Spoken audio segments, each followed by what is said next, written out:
Hello, everyone, and welcome to PODIUM Sportcast, your physical education and sports science podcast. Today, it's my pleasure to interview our dear Luiz Sanches Neto.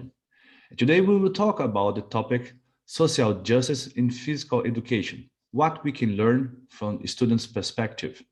But before we do that, dear Luiz, could you tell us a little bit about your scientific career, where you have started and where you are right now? Yes, thank you so much for introducing me in this kind way, José Walter, JW, and it's a pleasure for me to be part of this very interesting project, Podium Cast, and congratulations for this initiative for you and as well for Elia, who is here with us.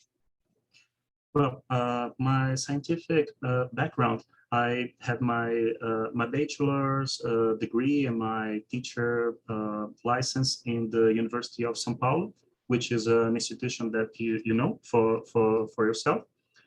And I had my master's and my PhD in the State University of São Paulo. I am born and raised in the city of São Paulo.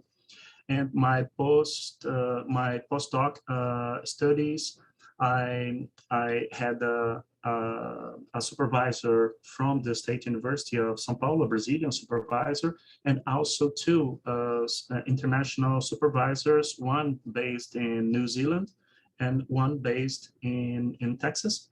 And during my PhD, I had a season, research. I was a research visitor in the Université de Montréal in Canada, the French Canada province of Quebec. So, well, in brief, that's my scientific background. And nowadays I work in the Federal University of Ceará, which is up here in the northeastern Brazil. And I have now 22 years of my teaching career in higher education. And it's a great pleasure being your professor about 15 years ago. Nice, nice. Actually, this is what I want to say right now. Just for the audience to be aware with whom we are talking right now. Professor Luiz actually was my former professor, and he taught me about basketball, which I remember we have played together, and we also have played some tournaments together outside. There was some tournament on Saturday, I guess. But I also remember that I have been with you and now your wife in my first scientific congress at the Faculty of Education from the University of São Paulo. And I remember that I held my first speech there. And your wife was in the audience, and Jefferson as well, and Anna, some other colleagues. And at the moment, I realized, wow, what a life is to be a scientist. And now, well, we are talking English, and I have 10 years of scientific career. And this is so funny because now we see each other, but with some, the time has gone, but we have learned a lot. So I'm really happy to be here and to have you here as well. Yes, you have said, but just to situate our audience geographically, can you tell again the city and the country where you are right now, Luiz? Yes, I'm living and working in Fortaleza. I work in the Federal University of Ceará. It is the northeastern region of Brazil. So it's different from the state we met, São Paulo in the southeast. And now I'm working for 6 years long now, since 2016, in the Federal University of Ceará here in the northeast. It's really warmer than the southern states. Nice. Yeah, I haven't been in Fortaleza, but today I met a colleague in the German Sport University. We have a concert there. I was playing with him, and he just came from Fortaleza. And Uri is his name, and he also attended one of our. He actually was one of the main interviews in one of our episodes in the first season. Great. But beside our dear guest, we also have the pleasure to have Elia Veda, a semi-professional basket player and a nominee for Seleção USP of basketball. Dear Elia, how are you? Hey, Walsh, I'm fine. Thanks for introducing me. I think even exaggerating a bit on that professionality part, giving my best as always. Very happy to be here again, and very happy to talk about the work of Professor Luiz. Also today, even though the south, this type of year in Brazil is a bit colder, today is not too bad, so that's a good sign for today's episode, I guess.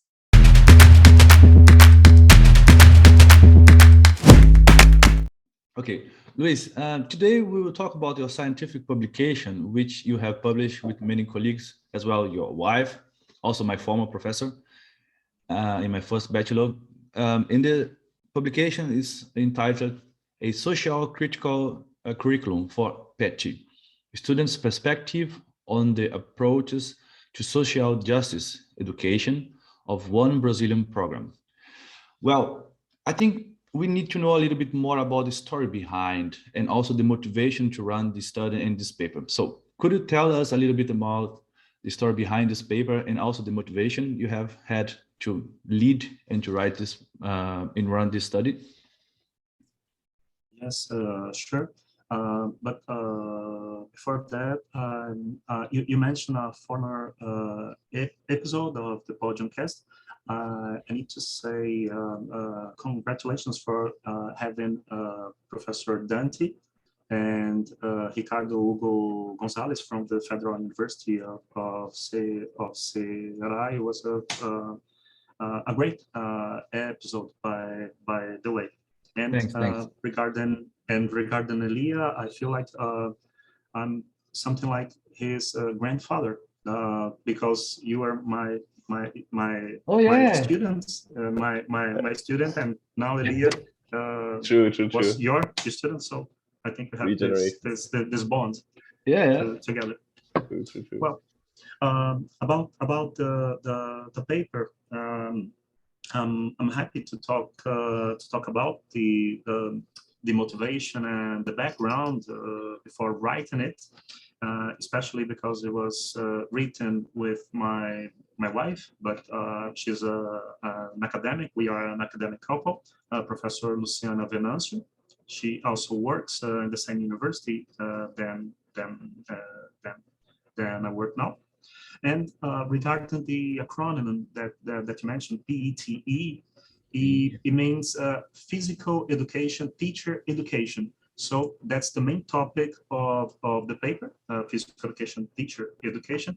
And we challenged ourselves to look about one serious problem that we have in Brazil, and we know about this problem, but internationally it is not necessarily known in the field of physical education, which is the social justice, and specifically the racial background, the ethnic and racial relationships in Brazil.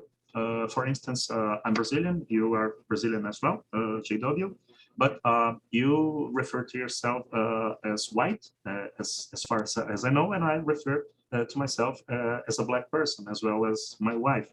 So it is less than 1% of the Brazilian black population that reaches the higher education level in Brazil, and even less than percentile that become a professor in higher education. So our intention was to decode, well, about 15 years ago, in 2007, the former Brazilian government had a policy allowing low-income and and middle income families to have what was the first person of their families to reach, to enter, to enroll the higher education. And in the Federal University of Ceará, it was a major, it had a major impact. And we decided to study, to research that topic, but from the students' perspective. Former students, we thought that if we asked those students to talk about their situations in their situation in the physical education, teacher education degree course, they would be uncomfortable because they would depend on us as professors to assess them, to evaluate them. So we first waited until they complete their degree course, and then we start researching with them. And it was a very insightful process throughout writing this paper together with Luciana and also Eduardo, who is a Black professor as well. And Alan Ovens from New Zealand, which we had the happiness to meet in 2011 in an international event. Well, I think the motivation is related to this concern that we have about social justice even before we enter the higher education as students. So it became even stronger as we face social injustices nowadays in and outside the campus. I see. This is quite interesting. Yeah, Elia, please go ahead. Especially for our audience, maybe interesting to say just right now. Brazil, even though it has a high percentage of Black population, there's still lots of like these systematic barriers. So I think it's a very unique situation compared to other countries where there's discrimination against minorities. In Brazil, it's actually a majority that still suffers from the same abuse. So it's a little bit of a different situation. Yes, yes, it's quite nice to highlight this because now you live there, or you live in Brazil, and you have this by your own perspective. So no one told you, you have seen this by your own eyes. And Professor Luiz, just to clarify a little bit more or go a little bit deeper, when you say social justice education, what can we really understand by this sentence or these words? Do you mean that it's part of physical education to help people to achieve and to understand what social justice is, or you want to give another message? It's a very good question. And also it's great to see how Elia, as a foreigner living in Brazil now, sees with his through his own eyes the situation, because Brazil has the largest Black population outside Africa. So it's really a huge population, and it's a huge problem as well. Our intention constructing this research, even before it was a paper project, was researching the students' perspective on their own curriculum, looking for ways to adjust the curriculum for the students' needs. So that came up before writing a paper. And by the way, it was a very long process of writing, because this paper is included in one special edition. And we started this special edition in 2018. And we took 3 years to complete this special edition due to the pandemic. And because we had a collaborative process engaging other researchers in producing their own papers. But specifically about social justice, we noticed that the topic of social justice emerged from the students' own voices. So they refer to social justice issues, even without necessarily labeling the issues as social justice issues. So they were talking about gender issues. They were talking about well, difference from being a student in the day cohort. Professor Luis, I just want to go one step further, and yeah, you were talking about the issue or the component about the perspective of the students and how their perspective added to your study. So can you tell us a little bit more about this? Yes, we search for the students' own perspective about their experience of being a Brazilian who decided to become a physical education teacher and are dedicated to become a better teacher. So recognizing social injustices in their own experiences, in their own backgrounds, it became a major issue according to their own voices. Becoming a teacher is also recognizing those injustices in their lives and their lives of their own students. So Elia, he mentioned a specific problem in Brazil that is the huge Brazilian population, the huge Black Brazilian population who remain outside the opportunity of enrolling the higher education. So this concern, it reflects in the students' background regarding their enrollment in the Federal University of Ceará. So we had an evidence-based paper, but it came up during the research process and the writing process. I really like the idea because so far I remember also in one of your classes and also from Professor Luciana Venancio that you taught us how important it was to understand students' perspective or scholars' perspective to create our own schedule of what we will teach, because it's quite clear to say this, but it's so bad or so hard to teach what they don't want to learn. It's not that you will serve them and say like, I can do everything for you in the sense of making impossible things possible, but hearing what they want to say and also giving them the opportunity to speak up also helps them, in my opinion, and your opinion as well, to give value from this learning process. This is really nice. Yeah. And I see that you have done this after some years, also in the higher education level. Yes, thanks for your explanation. Luis, our audience understands the difference between a post in social media and a scientific publication. But even so, to make this difference clearer, I want to understand how was the revision process. So if you could tell us about how our peers or scientific peers have accepted or received your manuscript and also until the final version, how was the submission until the publication process?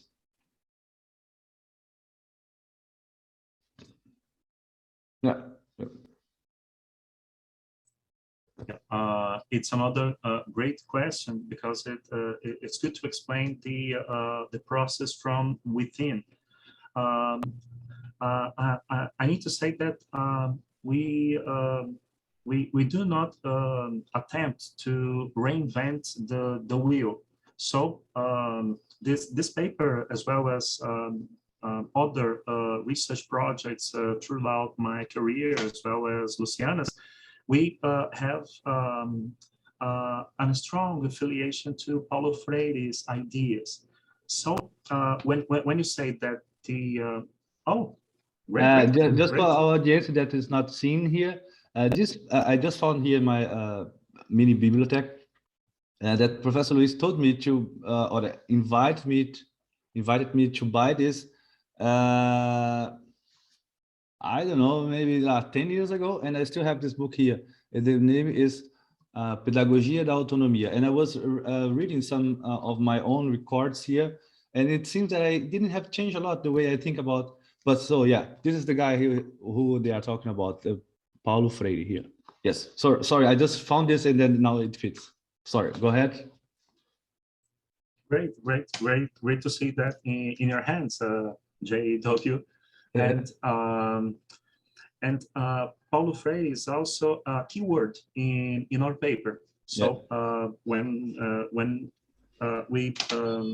we believe that when someone is searching for physical education, teacher education, and its relationship with Paulo Freire's idea, it would be useful to have this keyword, especially because the students mentioned Paulo Freire's readings regarding their perspective and shift along the degree course. So when you say that your audience is aware and fully capable of recognizing the differences between a social media post and scientific publication, it's really great, because in this era of massive fake news, it's not quite easy to tell one from the other. Then there is a lot still being said about Paulo Freire that doesn't follow what he really meant in his career as a teacher researcher. Then I think that it's perhaps a main contribution of this paper addressing the Paulo Freire's contributions to the students' shift, becoming a teacher, shifting from a student standpoint to a teacher standpoint. It's a challenge in teacher education, because it's easy for a student to see himself, herself as a student, because they are students, but they are also becoming teachers. So they need to recognize themselves as teacher, and our effort is to improve their stance as teacher researchers. And I think I'm missing the specific topic of your question that regards to the process, right? Yes. How was the background to publication the writing process? Yeah. Well, I mentioned that this paper is part of a special edition, and this special edition, Luciano Venâncio, Alan Ovens, and myself, we were the guest editors for the Sport Education and Society. It's a journal with major impact in the area. Splendid papers and have been published by the journal so far, and we decided to host an open call. So it also meant that we would have a double challenge, because regarding the timeline, it took longer to have this special edition accomplished, and we also had the pandemic during the process. So what we did, we launched the call for papers in Portuguese for all the research groups on the area of physical education, teacher education, registered in the Brazilian scientific database, the CNPq, the Council of Research in the country, and we had more than 20 proposals, and then we start developing a collaborative process among all the teacher researchers involved. So we had a previous peer review by the authors and co-authors regarding each other paper. So we learned a lot during this process, but it was a long process. And we did that before translating the papers into English, because we wanted to keep the original content, the original concerns that the Brazilian authors would have. So we decided to first have the papers in Portuguese, although the publication was only in English, but we decided to have the papers in Portuguese. We did a previous peer review, and we also invited external reviewers to assess the papers. And then we had to decide what papers would go forward, considering all the authors and co-authors' opinions about the the specificities of each paper. And then we had the translation process, again, another peer review, and then we submitted in the platform of this the journal. And then we had another round, well, a few rounds of peer revisions to have the final publication. So all the papers in the special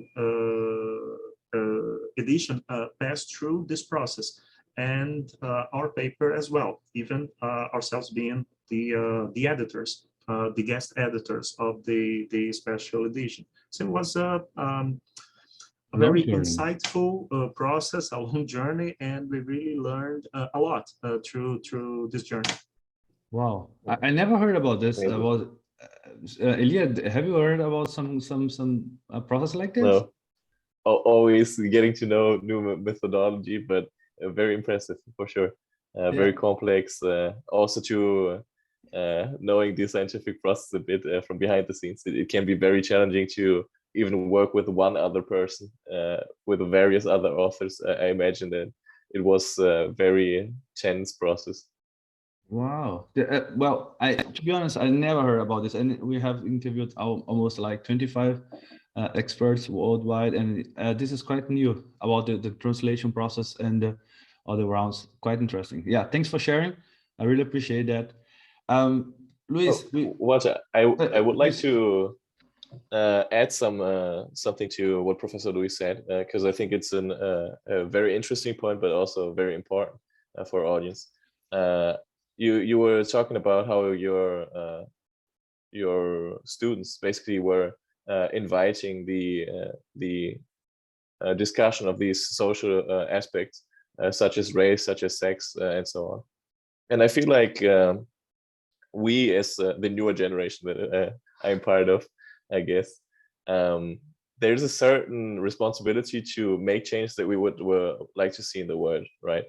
But all that is based on education, because if you don't know better, then there's no way to make an educated decision, which is another point that is very affected here in Brazil, because as I just to explain, there's a public school system and a private school system, and public schools often are very inferior to private institutions.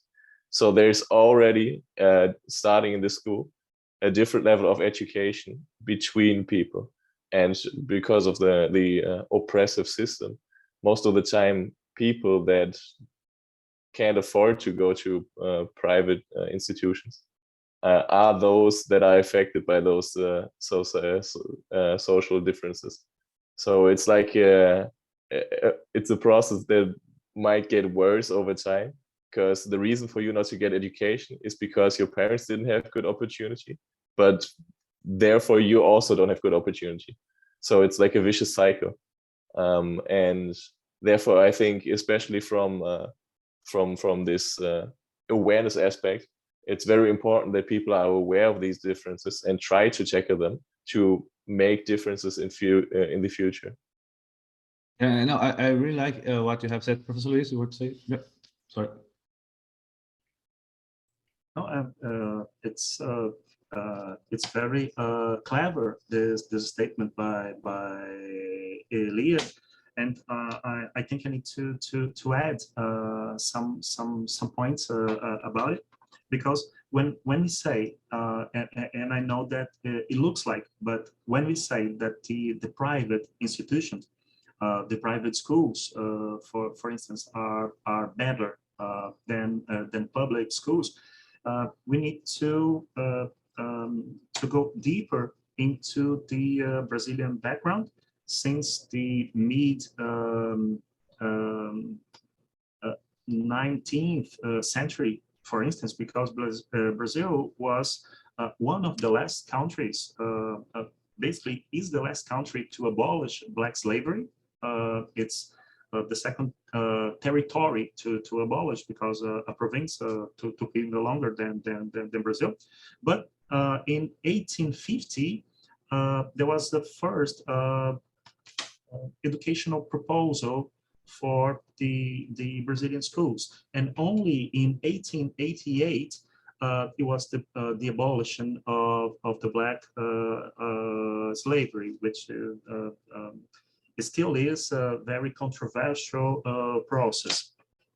And regarding this difference between private and public schools, when we look to the rankings of the best schools in the country, the federal system is not considered when we talk about public schools. So we have the Federal Institutes of Education, Science, and Technology in Brazil, which are top ranked in the country. But when the official statistics address the public education, the federal institutions of basic education of high schools are a part of the system. So it is a bias when we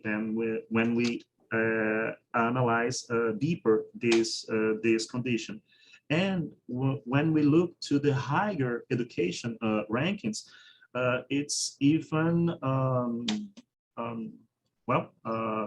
awesome to see that the first 100 of the top ranked universities are all public. So in Brazil, it's quite different. It's way different than most of other countries, because we all live in capitalist environments. But in Brazil, the public educational system in basic education and higher education, it still prevails, and with quality. And I agree with you, Elia, when you say that education can change the social injustices in Brazil. But when we talk about education, it is necessary to have an adjective to look to what kind of education we are talking about. Because in this paper, we talking about a Freirean perspective, a perspective based on Paulo Freire's ideas about education, and not about liberal aspects of education, or the education connected to financial interests of producing a cheap labor in the country, instead of educating citizens to become aware of their own rights. So this issue we addressed in our paper regarding the complexity thinking framework that we developed for the entire special edition. So when you say about that it's complex in Brazil, and it's great that you are looking to those complexities with and through your own eyes, through your own site. This entire special edition is framed regarding complexity thinking. is not exactly complexity, but complexity thinking. And we learned that collaboration takes time. So collaboration is a long-term process. It's that there is an academic, Cheryl Craig. She was my second postdoc supervisor. She is a Canadian working in the Texas A&M University. And it's a phrase, a quotation from her, that collaboration is a long-term process. So we try to develop this project with someone could say a slow pace, but I think we dedicated the necessary time to develop a collaborative process and not a process, done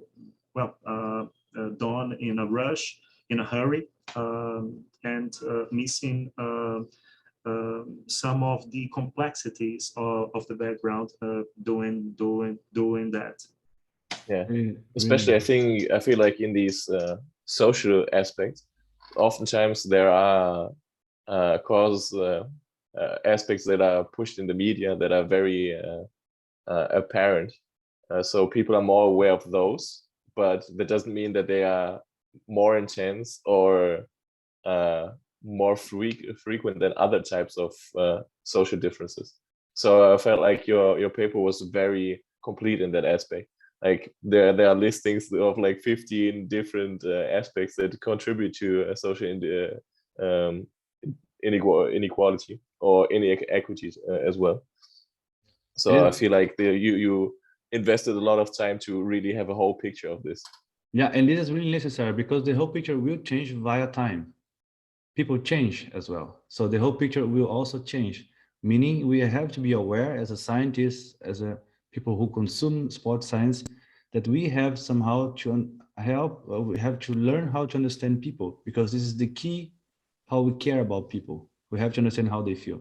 But Ilya, just for our audience, it's really nice because I think in this second season, we have the LGBTQ issue with David Smith, where he told us a lot of things about how this scene actually sees sports. And you also have in Portuguese another from Professor Paulo Lacerda about the invisibility in leisure time. And this, I think it fits really nice with your perspective now, Professor Luis. Really, really great. Thanks for your explanation. But I have another question. So, Professor Luis, actually, we get a lot of comments from our audience saying, well, you know, Walter, I understand. So this is a high quality scientific paper. I can now digest the information, understand the terms, and I can really understand it. But I want to go one step further. I want to like transfer this to my life or to my reality. And normally I try to explain this, or I try to make this, to explain them how to do it. But I think this is not my task as well. So I drop it and I bounce this back to you. As in basketball, I throw it to you, this ball.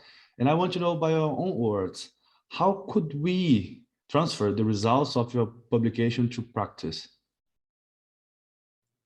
Well, thank you for passing me the ball, and I want to make your pass become an assistance. So I need to score. So in order to make it an assistance. So this research project that resulted in the paper, it's not related to generalization.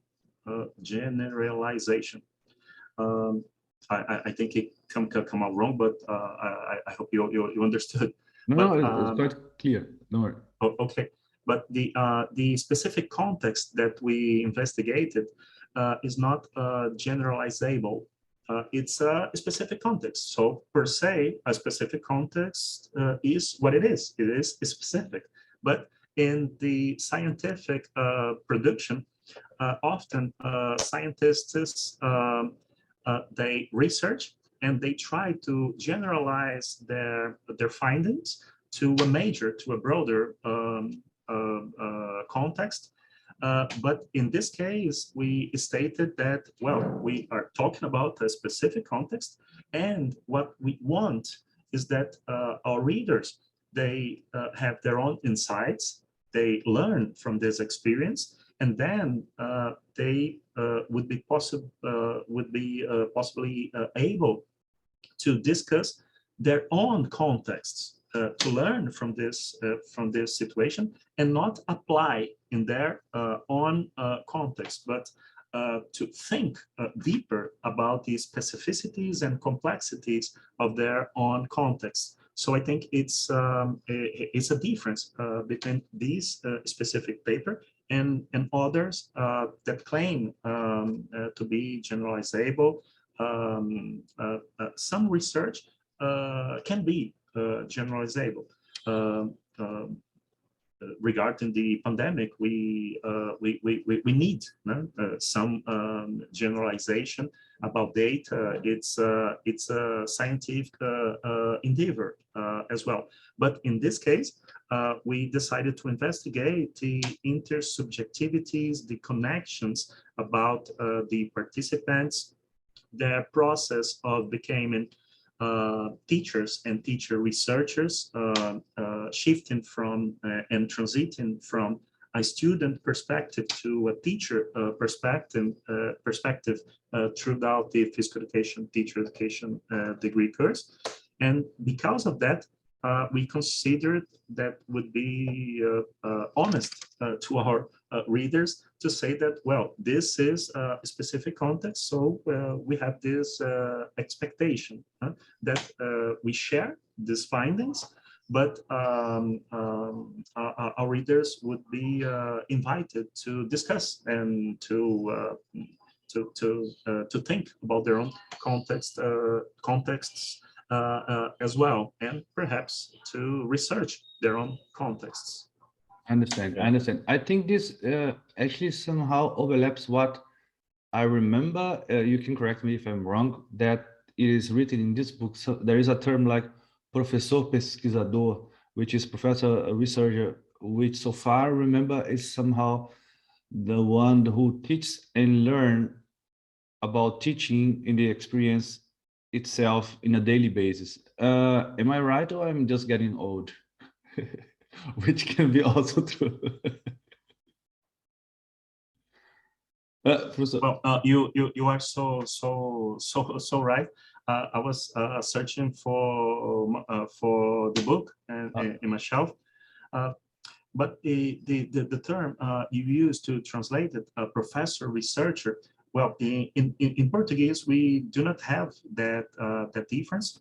I know that auf Deutsch, so Beispiel, we have that distinction, but in English, the term professor regards only people who works, who teach in higher education. But the idea and the Freirean idea of teacher researcher, it connects to basic education teachers and also to higher education teachers or professors.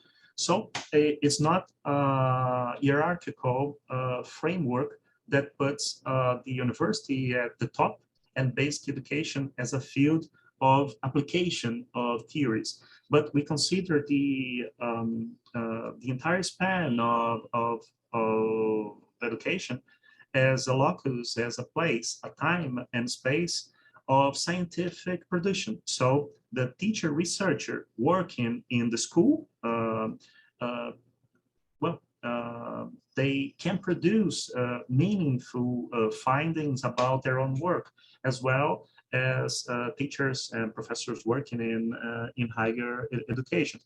And the literature since the early 90s, and even before that, if we consider Paulo Freire talking about teacher researchers since the 60s in Brazil, and even before that about other researchers internationally, the idea is sharing, is collaborating regarding the ways of teaching in different settings, in different environments. So school-based teachers and higher education professors, we all can share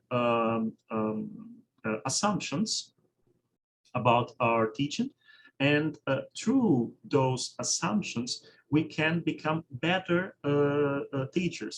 And again, I'm not attempting to reinvent the wheel. So these ideas are based on Paulo Freire, but also international collective of the teacher researchers that research their own teaching based on self-study.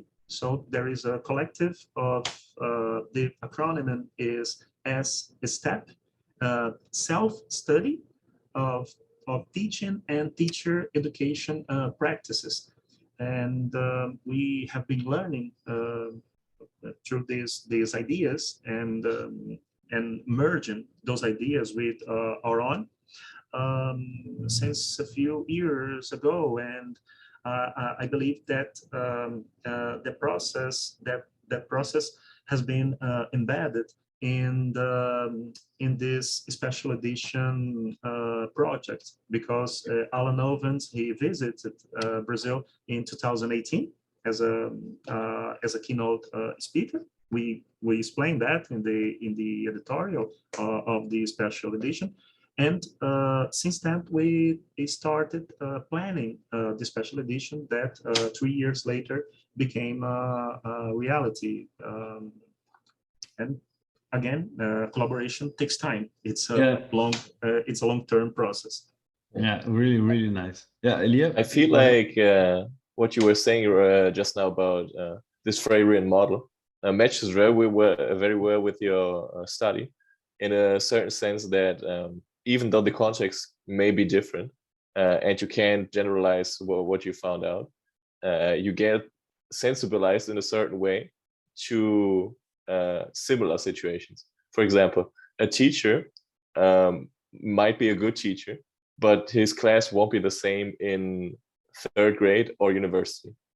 So it's very context dependent, but still you get sensibilized to what are my students' needs, what am I supposed to do to guide my students to reach the conclusion, for example. So I think this is like the big transitional aspect of your paper in a certain sense. Yeah, I fully agree, and I really like the idea. So just to clarify for our audience, we also add the link of Professor Luiz' paper in our description.